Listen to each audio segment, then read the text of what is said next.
So I have to admit, I was a little confused last week. And with that, it's time to raid someone's stream. Are you ready? Don't wear pants. Embrace the freedom. Clean off all the fur from your controller every 20 minutes. Because there's nothing worse than getting your analog sticks jammed up with hair. I might as well burn a few more minutes now. Charge your controller. Since I have to stream for 24 hours on Twitch to become a partner, in the microwave. 30 years I've spent every day hiding from the United States, so I've got some stay-at-home gaming tips. Here they are. Tip number 1. Okay, that's a good one. Tip 2. Don't. Bad idea. Learn that one the hard way. Tip number 3. Don't. He cheats, just doesn't understand it. Okay. Tip 4. Oh, I think you've been done. I want to talk to you about your fancy game consoles. Because on Melmac, we were far more advanced in gaming technology. When I attended Reform School, I majored in software development, where I created what you Earthlings called Hatsune Miku. And no, it's not a sake.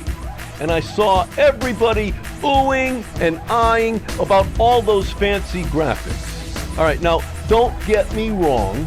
The cat in Stray looked very nice. So realistic, I could almost smell the barbecue sauce.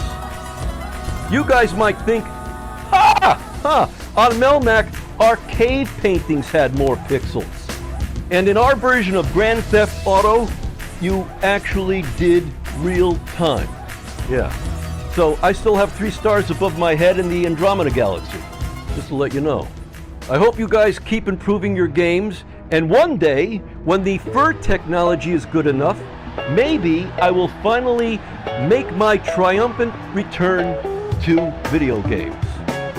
Now, if you have any ideas, my DMs are always open, at least as soon as my account is unsuspended. Looking at a series of inspiring new independent games.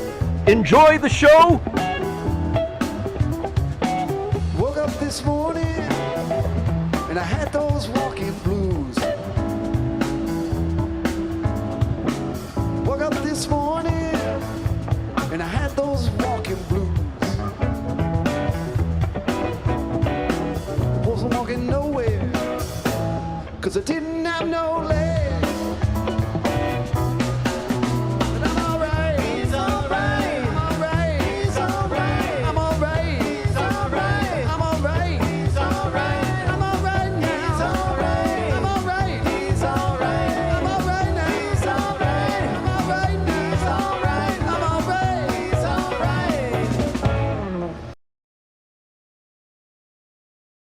I got a degree.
interstellar space, beyond our solar system, where the voyages will drift endlessly.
None of our artifacts will have survived on Earth, and the evolution of the sun will have burned the Earth to a crisp.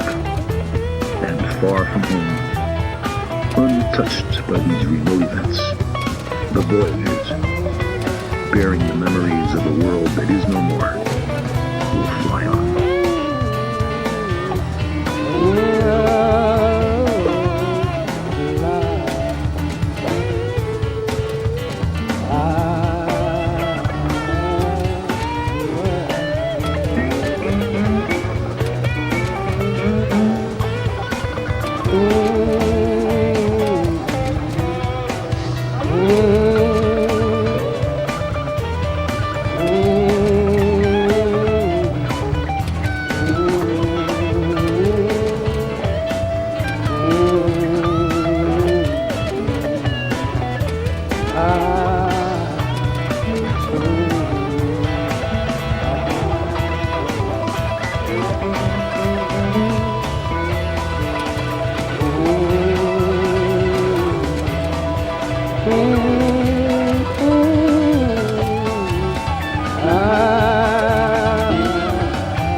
Scientists and engineers than these.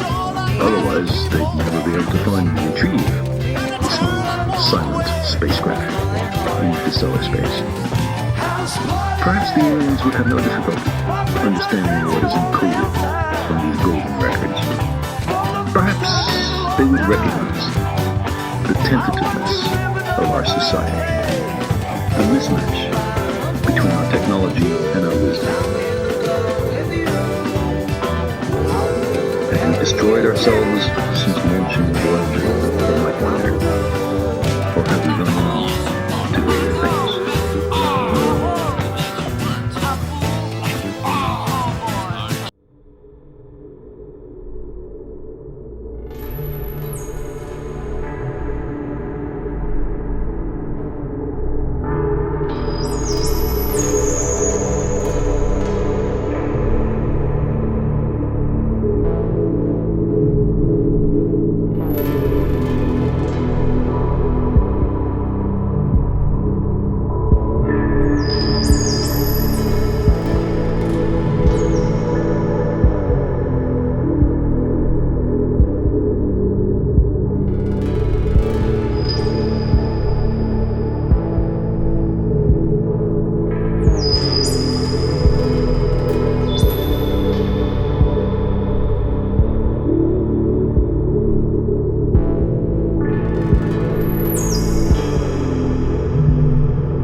Embrace the In a freedom. vast universe, Clean off all the 40 fur, billion burn years controller old every and 20 containing minutes. 500 billion galaxies, science is convinced that there must exist, or must have existed, extraterrestrial intelligence.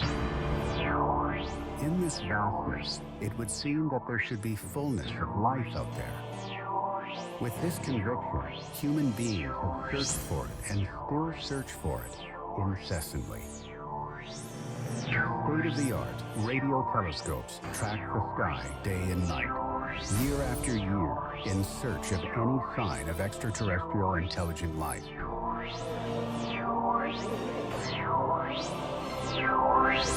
Nevertheless, in 2009, everything changed. That year, NASA launched the Kepler satellite into space. And thanks to it, we have found thousands of Earth-like planets where conditions for life might be possible. This has meant, undoubtedly, a total revolution in the search for extraterrestrial intelligent life.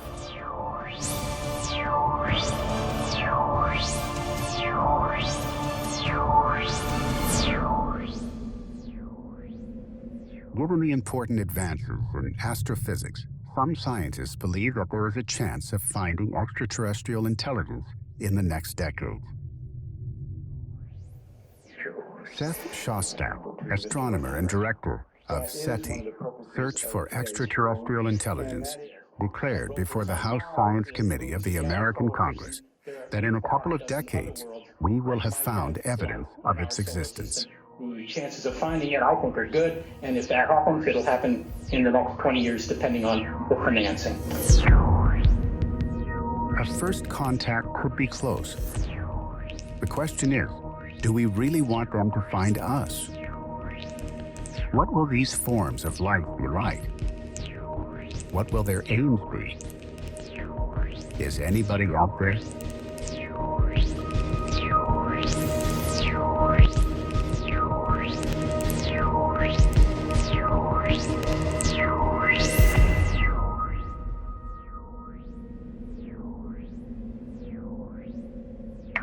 Given the millions of billions of Earth-like planets, life elsewhere in the universe, without a doubt, does exist. In the vastness of the universe, we are not alone. Albert Einstein. 4.5 billion years ago, in the vastness of the universe, the Earth, our home, was formed. From the birth of the universe, it took 14 billion years for human beings to arise, just 6 million years ago.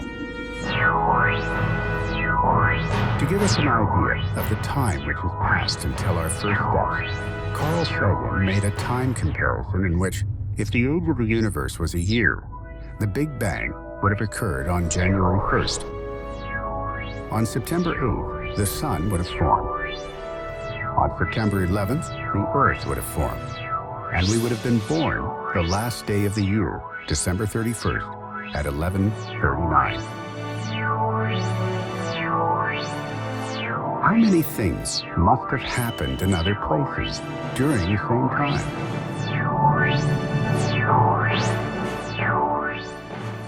Today, when we take a look at what we know about the universe and what we know about the origins of life on this planet, it leads us to think that the same things that happened here might well have happened elsewhere.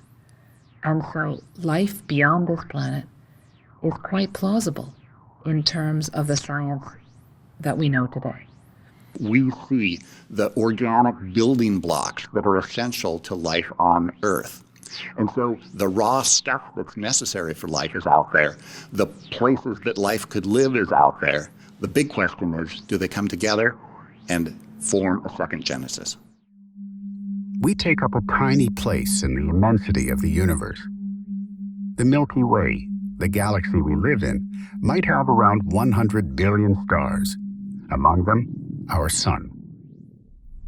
In total, it measures around 100,000 light years in diameter. Maybe there are a million, maybe there are a billion, maybe there are 100 billion planets in the Milky Way galaxy that could support life, the kind of planets that earthly life could survive on. How many of them have cooked up their own life? Here, from one end of the Milky Way, we, an intelligent civilization, wonder if it's possible that we are alone in all of this vastness.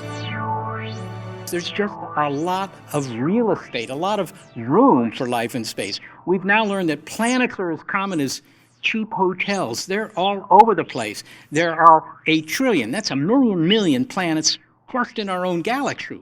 If there is no life on any of them, then Earth is a miracle. A miracle. And I'll tell you this, for scientists, believing in miracles is usually not a good strategy. When we think about how vast the universe is, it would be incredible if there's no other life out there. There are hundreds of billions of stars in our galaxy alone, and there are billions of galaxies in the universe. If life appears on only a minuscule fraction of those planets, then life is prevalent throughout the universe. That's why human beings, in their enthusiasm for knowledge and exploration, have started the search for intelligent life, with the hope of, sooner or later, finding it, or being found by it.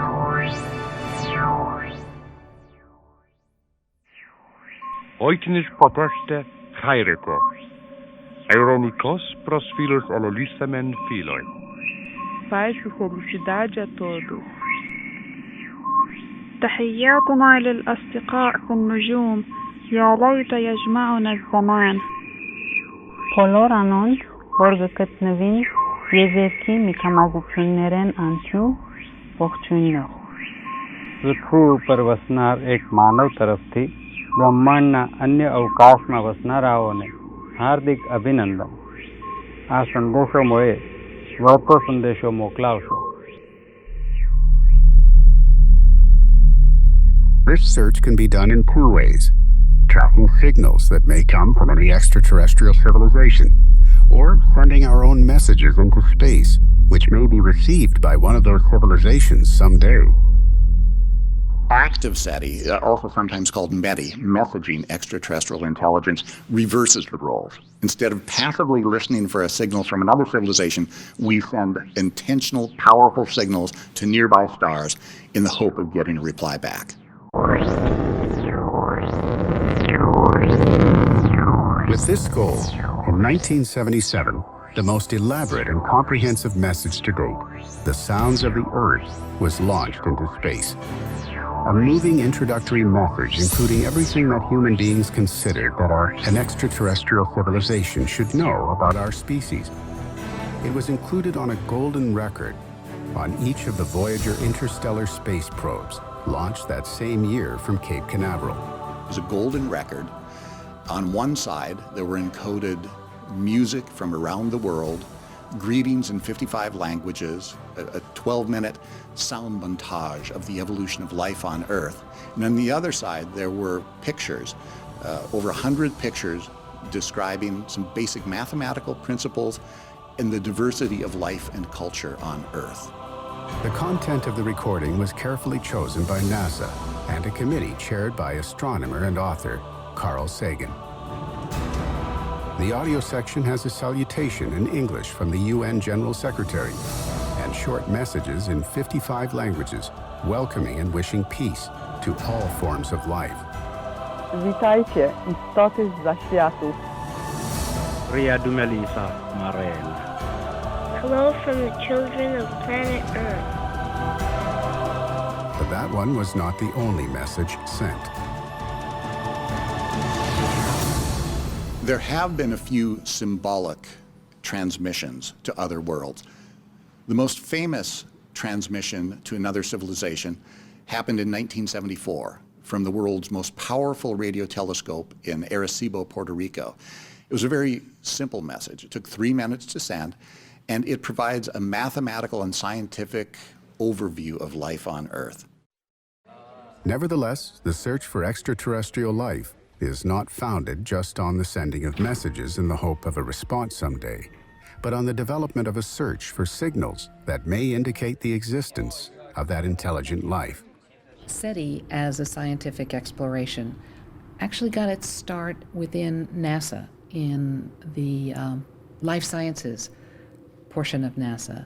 People were interested in the question of life beyond the Earth, and this program developed within NASA. It launched actually in 1992. It was called the High Resolution Microwave Survey.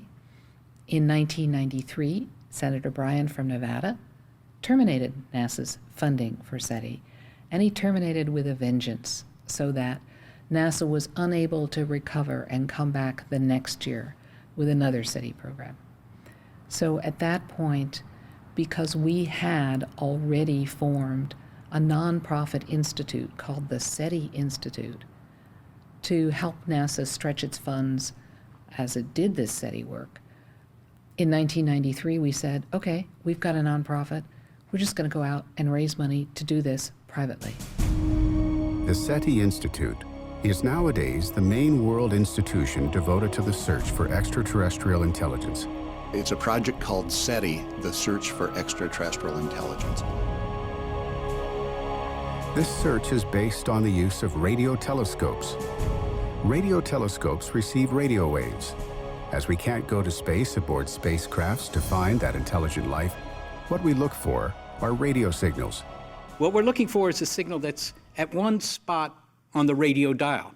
Just like when you're listening to the radio in your car. You know, you tune across the dial, you hear static everywhere, and then at one spot you're near, and there's a station.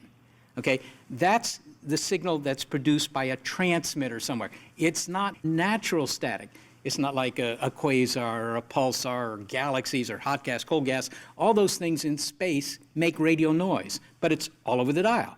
So we look for signals that are at one spot on the dial, and of course the source of the signal has to be up in the sky. Those are the kinds of criteria we use to know that even if we don't know what it means, we at least know they're there. They're on the air. One of the biggest SETI projects, started in 2007, is the Allen Telescope Array, which seeks to install 350 antennas to receive possible messages from outer space. We designed this. We went to Paul Allen and asked him to fund it, and he was generous to fund the first phase of construction of what we now call the Allen Telescope Array. It's in Northern California near Mount Lassen. The Allen Telescope Array has 42 telescopes. Someday we hope to grow it to 350. The Allen Project will become the most powerful instrument in the search for signals from other civilizations in our galaxy.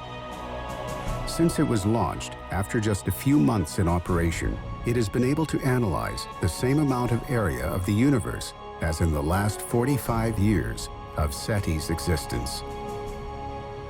Another of SETI's most famous innovative projects is SETI at Home.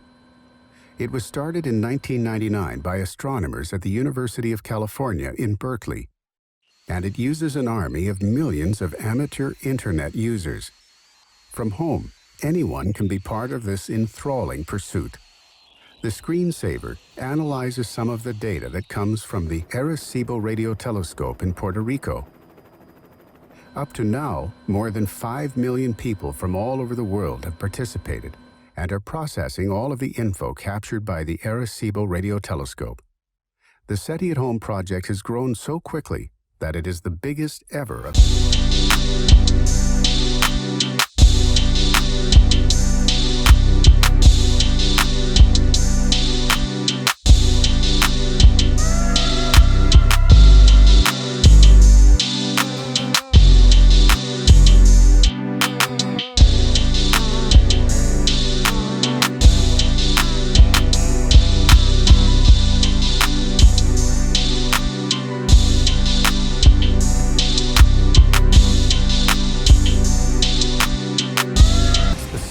Looking for extrasolar Earth-like planets where life may be possible. Kepler, which is a space-based telescope that was launched about 5 years ago, is on the hunt for planets. Kepler has found literally thousands of planets or planetary candidates. It's a planet-finding machine. The Kepler spacecraft has been a game changer in the search for other intelligence. Kepler now can tell us which stars have planets around them and which of those stars are Earth-like. That means we now know where we can point our telescopes to look for a twin of Earth. In 2011, for the first time ever, Kepler provided scientists with a census of the Milky Way. For the first time ever, we can calculate how many stars in the Milky Way could have a planet like ours. Around 1 billion. So one of the big triumphs of astronomy in the last 2 decades is to show the majority of stars have planets. There are planets all over the place. There are more planets than stars. According to the data, in the near future, millions of inhabitable planets may be found just in our galaxy. What Kepler has shown is that maybe 1 in 5 stars has a planet which could have liquid oceans, a bit of an atmosphere. In other words, the kind of place where you might want to build yourself a house, right? So 1 in 5 means that just in our galaxy, there are tens of thousands of millions of cousins of the Earth.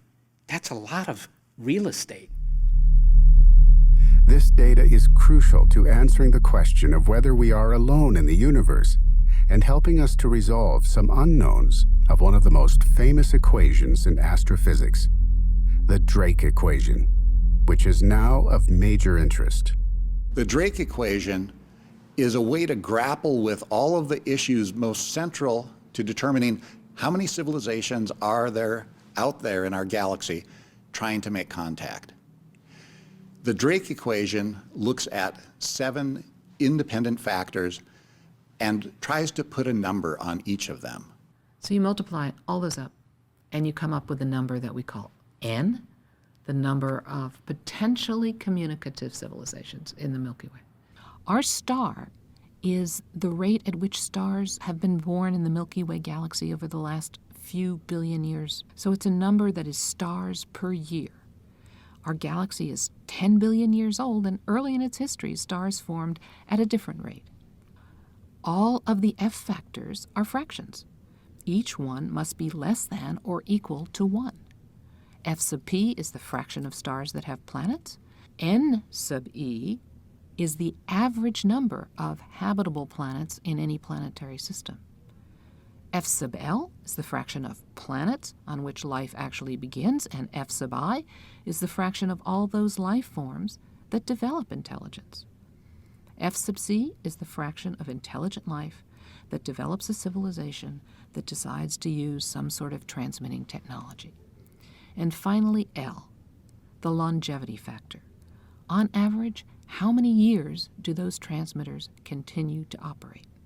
That is perhaps the most elusive term of the Drake equation. As we look into our own future, we wonder, will we survive as a technologically adolescent civilization?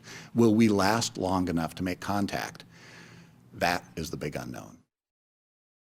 The Drake equation includes a series of terms whose value we can't know exactly.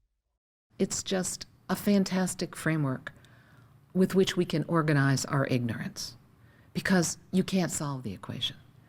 There are no right answers to that equation, not yet. As we shift into the more biological and cultural terms of the Drake equation, we move into areas where we're uncertain. But during the last few years, we've seen how exoplanets have arisen in front of our eyes, thanks mainly to the Kepler space satellite. When Frank Drake first wrote down the Drake equation back in 1961, he put his own personal estimates into each of those factors and came up with a number, his estimate, which was 10,000. So within the Milky Way galaxy of 100 billion stars, he thought 10,000 of those stars might host technological civilizations. What do we know now that we didn't know in 1961? Well, we know 1 or 2 of those terms a little bit better. And they kind of agree with the optimistic estimates that were made 50, 60 years ago. There are other estimates that are extremely pessimistic. There's only one, and it's us. Carl Sagan had a number that was more optimistic. He said probably 1 million was his guess. We think we know that R star and N sub E are both numbers that are closer to 10 than, say, to 1. And all the F factors are less than 1. Some of them may be much less than 1. But of all these unknowns, the biggest unknown is L. So perhaps the most useful version of the Drake equation is simply to say that N is approximately equal to L. The information in this equation is very clear. Unless L is large, N will be small. And these are estimates just for our galaxy. But we don't have estimates just for our galaxy, but for the visible universe. This fact multiplies the chances for the existence of extraterrestrial intelligence. The Hubble Space Telescope has given us an approximate calculation of the total number of galaxies in the viable universe. 100 billion. So we can calculate the number of Earth-like planets in the visible universe. 1 trillion Earth-like planets. The universe is 14 billion years old, so there has been time enough for intelligent empires to arise and possibly fall. It would be miraculous if no other advanced civilization anywhere had ever existed. It's just a matter of time until we find them. Radio telescope technology is becoming more and more advanced, and some scientists believe that the first evidence will be found in the next decades. So far, we've looked at a little over 10,000 stars very carefully with the Allen Telescope Array. In the next couple of decades, that'll be 1 million stars. And by the time you've looked at 1 million stars, that's a reasonable number to find intelligent life, if it's really out there. In fact, people like Craig Venter and Daniel Cohen have said 20th century was the century of physics. 21st century is going to be the century of biology. But my colleagues and astrobiologists and young scientists are saying, yes, the century of biology on Earth and beyond. This coming century, this 21st century, could well provide us with evidence of life beyond Earth and a biochemistry that's different from the only one we know. The chance of an imminent discovery brings with it a controversial question. What will the first contact be like? What could human beings say to another intelligent species? What introductory message can we compose about human beings, that species that inhabits one of the edges of the universe, and who have developed enough to wonder if there is anyone else out there, or to try to find them? There should be a deliberative process to think about how we want to present ourselves to other worlds. And that is a dynamic conversation that we're having now in the science community. Should we transmit? If we do, who should speak for Earth? What should they say? In what language? How? It's not a simple task to ponder our first introduction to an extraterrestrial intelligence, and the even more complicated question of how to compose that message to make it understood. How we would say something meaningful to another civilization. It is going to be one of the most tremendous intellectual challenges humankind has ever faced. Composing a message that can be understood by aliens will be extremely difficult, and conversation may be impossible.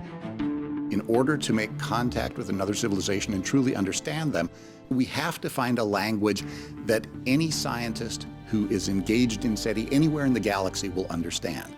This is what's called active SETI, or METI, messaging to extraterrestrial intelligence. If you can build a radio transmitter anywhere in the galaxy, you have to know that 2 + 2 = 4. And so it's basic mathematical principles like that that we use as the foundation for a language to communicate with extraterrestrials.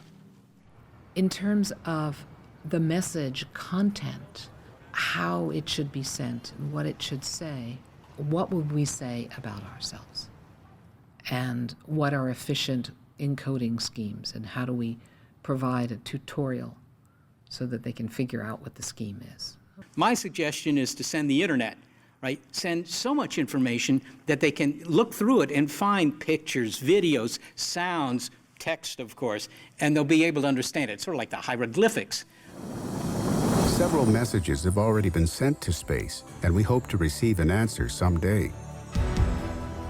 The first sent message was attached to the Pioneer 10 space probe, launched by NASA from Cape Canaveral on March 2, 1972.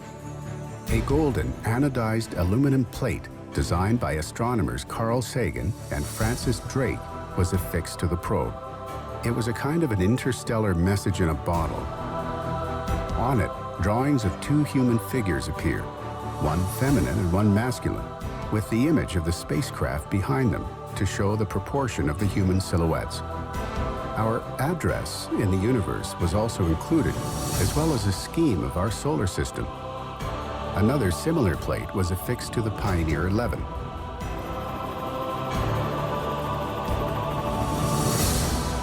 The next message, sent in 1974, was designed by the Dr. Frank Drake and transmitted by the Arecibo radio telescope in Puerto Rico.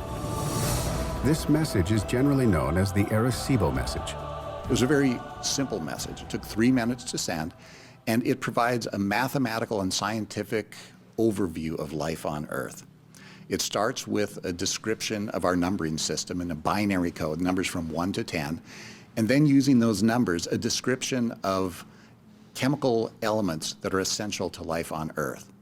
And once we can talk about those chemicals, we can talk about the way they combine into molecules, including DNA, the core of our genetic material here on Earth. The Arecibo message also gave a description of our solar system, the population of our Earth, even a diagram of the telescope that was used to transmit the message. 1977 saw the launch of the Sounds of the Earth, the most elaborate and comprehensive message to date. Recorded on golden records, they were affixed to each other on the Voyager spacecrafts. Besides salutations in 55 languages, they included an audio section devoted to the sounds of the Earth. Volcanoes, lightning, wind, laughter,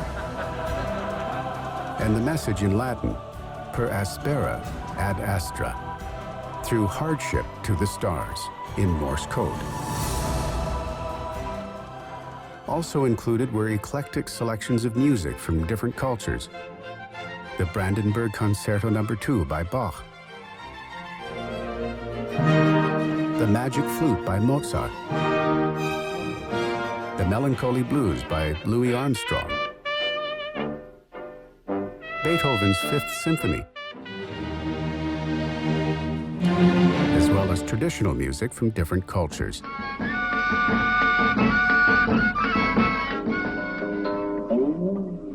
In addition to the audio, 116 photographs were sent showing different forms of life on the Earth and human society, mathematics definitions, the structure of DNA, a diagram of the fertilization and birth, a violin with musical notes, and so on.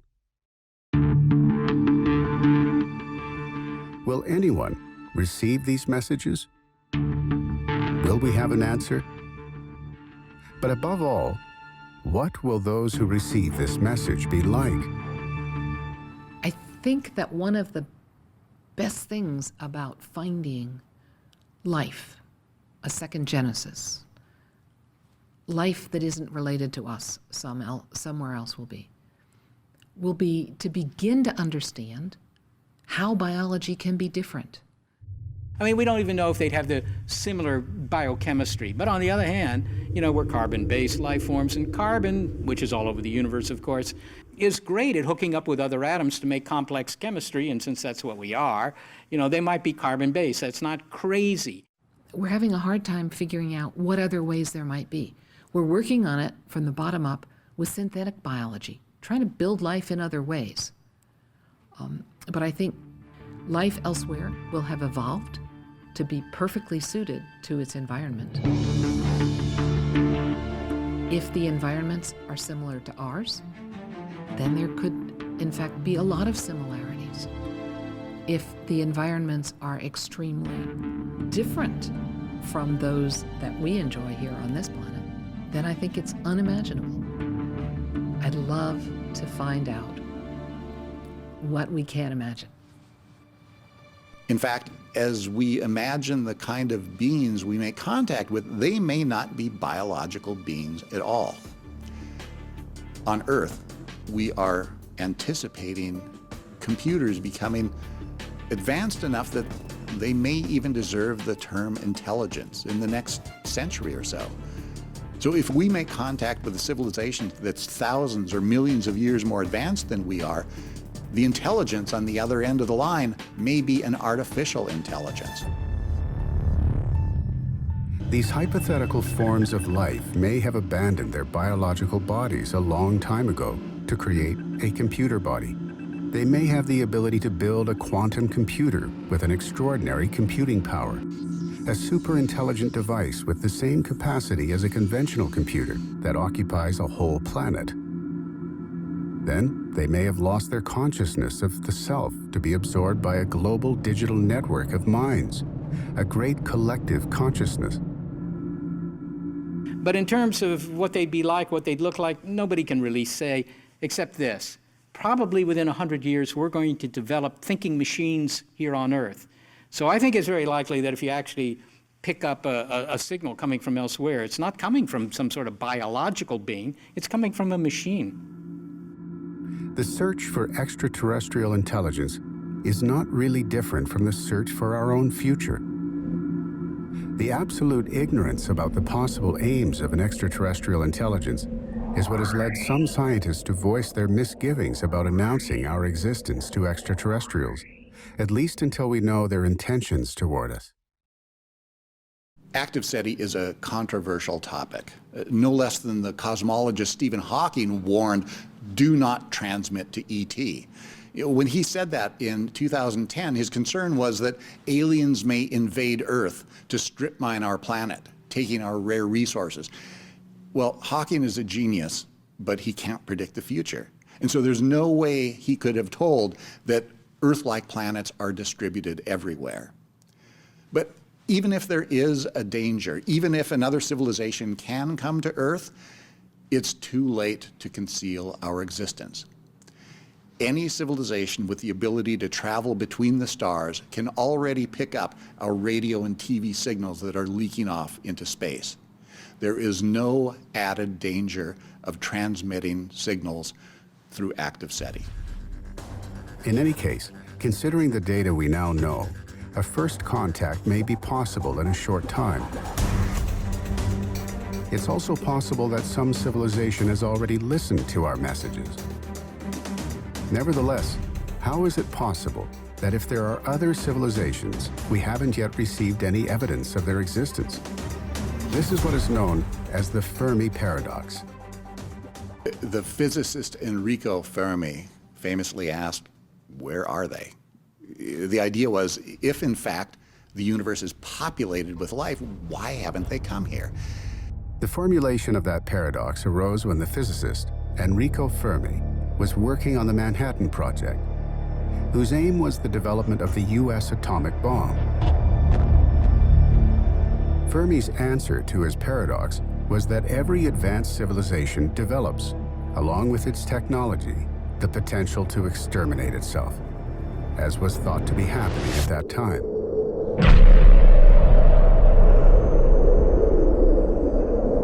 The fact that other extraterrestrial civilizations had not been found implied for him a tragic end for humanity.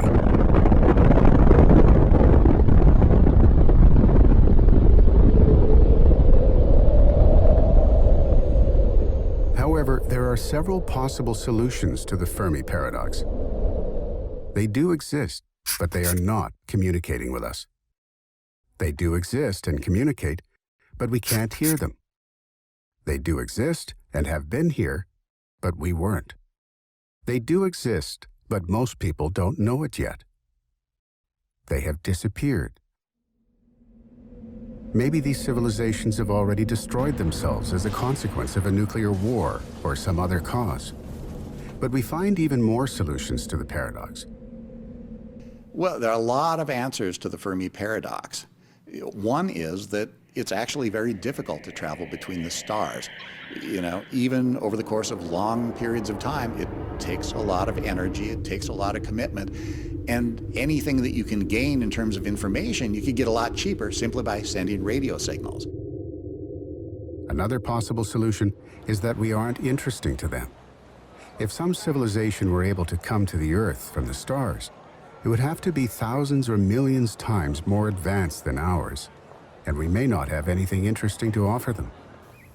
Such a civilization might consider us as primitive, as we consider a simple beehive.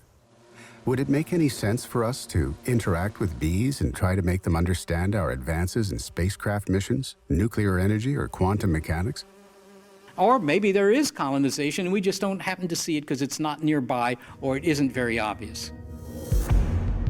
Paradoxically, the galaxy could be filled with intelligent forms of life, but we are so primitive that we have not even realized it. Another explanation for the Fermi paradox is that we may have already received those signals, but we haven't realized it. We haven't perceived the signals, or we haven't been able to understand or decode them. In this case, some strange signals from outer space have been received. Their origins are now being investigated, and they have posed serious questions for scientists. The most famous signal that's been detected came in 1977. It was at Ohio State University's Big Ear radio telescope. And in the course of listening for signals from another civilization, there was this message that was strong, that was spread out over frequencies. It looked exactly like the kind of signal we would want to get from ET.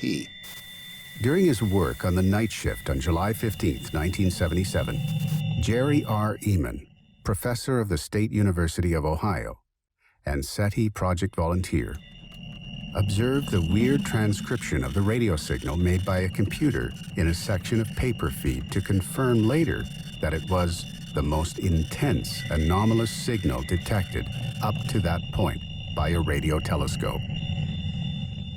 The signal of unknown origin had a duration of 72 seconds and reached an intensity 30 times higher than conventional signals, and had come from the constellation of Sagittarius. In fact, it was so astounding that when the technician was looking at the printout the next morning, he wrote "wow" in the margin, and that's become known as the WOW signal. The computer processed the signals received into a series of alphanumeric characters. It wrote the sequence 6EQUJ5, which has kept the international scientific community on edge until today. Ehman and his team studied the signal in detail. In the end, they were able to rule out that it had been part of any interference coming from the Earth. So during the following month, the operators of the radio telescope tried to reposition the signal, but they didn't succeed. Well, many times in the decades since then, astronomers have looked at the same part of the sky to see whether they can find the WOW signal again, but we've never been able to replicate it. So the key to progress in SETI is to be able to find a signal that looks as good as the WOW signal, but now to be able to find it not just once, but over and over and over again. Today, the origin of that signal is still under investigation. Another signal which provoked important debates was the radio source SHGB02+14A, discovered in March 2003 by SETI at Home and announced in New Scientist on September 1, 2004. Since SETI at Home started, more than 5 billion signals have been detected that, because of their mathematical profile or their lack of repetition in time, have been ruled out. Among all of them, the candidate SHGB02+14A was one of the very few that was confirmed again, and the only one to maintain a high statistical chance of being intelligent and of extraterrestrial origin. Another relevant signal was the one observed by the Australian astronomer Regbur Bathal, a SETI collaborator, who found a strange signal close to what years later would be confirmed by NASA as the first habitable planet, the Glycol 581, just 20 light-years away. On the NASA website, in the section Astrology Picture of the Day, we found an explanation for the signal. No one knows for sure what caused this signal. There is a slight possibility that it just might originate from an extraterrestrial intelligence. Many unusual signals from space remain unidentified. The study of signals possibly emitted by an extraterrestrial intelligence is a delicate matter that requires a great deal of confirmation. First, if you think you have a signal from an extraterrestrial, make sure, check with colleagues, double check your data. And then secondly, if you're really pretty sure you found it, tell the whole world. Despite countless conjectures about a possible contact or some evidence that is being hidden, SETI states that we haven't yet received a confirmed signal and makes it clear that as far as SETI is concerned, it wouldn't be a piece of information to hide. A lot of people in this country figure the federal government would cover it all up because the public couldn't handle the news. Well, we know that isn't true because we had false alarms. And what actually happens is the media are very interested. The newspapers, the radio shows, TV shows, they call you up right away if you get any kind of interesting signal. So according to the SETI protocol, the day they confirm the first signal indicative of extraterrestrial intelligence, they will make the news known worldwide. A fact that, considering technological advances, may occur in a short time. Seth Shostak declared before the House Science Committee of the American Congress that in a couple of decades, we will have found evidence of its existence. The chances of finding it, I think, are good, and if that happens, it'll happen in the next 20 years, depending on the financing. There are sort of guesses as to how many societies might be out there broadcasting, and those guesses run from maybe 10,000 to 1 million. Well, if the correct number is anywhere in that range, then we should find something within a few decades. So, this is not like building cathedrals in the Middle Ages. This is something that's going to work within one generation if it's going to work at all. If I had to bet when we will find intelligence beyond Earth, I'd say in the next 20 years. And it's simply because technology is advancing all the time. SETI success depends on computing power. What will happen from then on? What will occur when we receive a signal and it is confirmed as extraterrestrial? How would that affect our lives, our priorities, our conception of the world, and our own identity? Is humankind prepared? So what happens if we find a signal? If we find evidence that they're out there, people will still go to work the next day, or if they're in school, they'll still go to school. They won't divorce their spouses. There won't be civil unrest. They won't be rioting in the streets. It's just that we will know something really important, that as wonderful as Earth is, as wonderful as our species is, we're not the only kids on the block. And I think it's good to know that if it's true. In January 2010, the Royal Society held a conference entitled The Detection of Extraterrestrial Life and the Consequences for Science and Society. The introduction of the conference was as follows. Astronomers are able now to detect planets where life may exist, and the living generation could see the signature of extraterrestrial life being detected. Should it turn out that we are not alone in the universe, it will fundamentally affect how humanity understands itself, and we need to be prepared for the consequences. Over the long term, if you actually did get a message and could understand it, of course, that could be very transformative. Imagine, giving, Neanderthals the keys to your local library. Say, hey, you might want to read some of this stuff. That would change everything for them. So there is that potential, although I think it's a fairly far-fetched idea. Concerned that a discovery could be close, humankind has slowly started to prepare itself to establish a protocol procedure. Neither a country nor a collective of people would be represented, but all of humankind. There's a protocol called the Declaration of Principles Concerning Activities Following the Detection of Extraterrestrial Intelligence. And this provides guidelines about what do we do next. The most fundamental issue raised in this protocol is before there is a reply, there should be broad-based global discussion. That if we are to speak to another civilization, if we are to send a response, it should be a response that has gathered global input. This wasn't transmitted to the SETI Institute or to any other organization. The message was transmitted to Earth. It belongs to the whole Earth. It should be shared widely. Most scientists agree that a finding like this would alter and transform the status quo in many ways.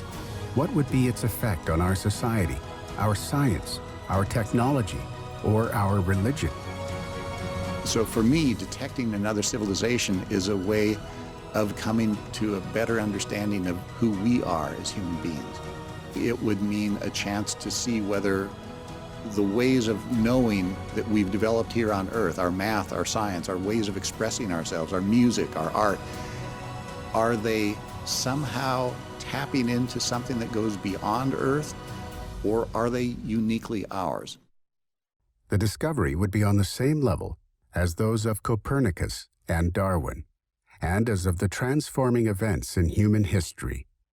However, it will be decades before people get used to the idea that we are not alone in the universe, and its real meaning becomes deeply ingrained, as occurred with the heliocentric cosmology and biological evolution. It's likely that our first contact with an extraterrestrial civilization will happen when the Allen Telescope Array detects a message that confirms, at last, the existence of extraterrestrial intelligent life, or when one of the people connected to the SETI at Home project announces that his computer has decoded some of the signals of the Arecibo telescope. Then, our first contact will be a unidirectional conversation. We might capture some intelligent message by chance, but it could take decades or centuries before our answer gets to them, given the huge distances of the universe.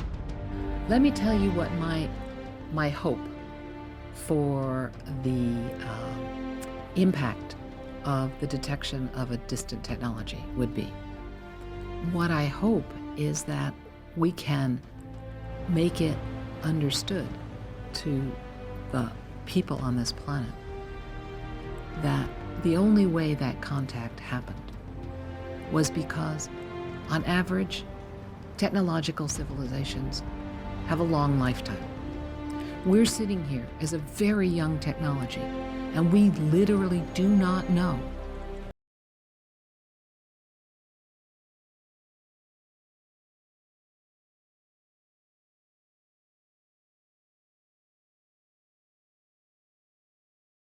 into a long future, long in cosmic times. But if we find someone else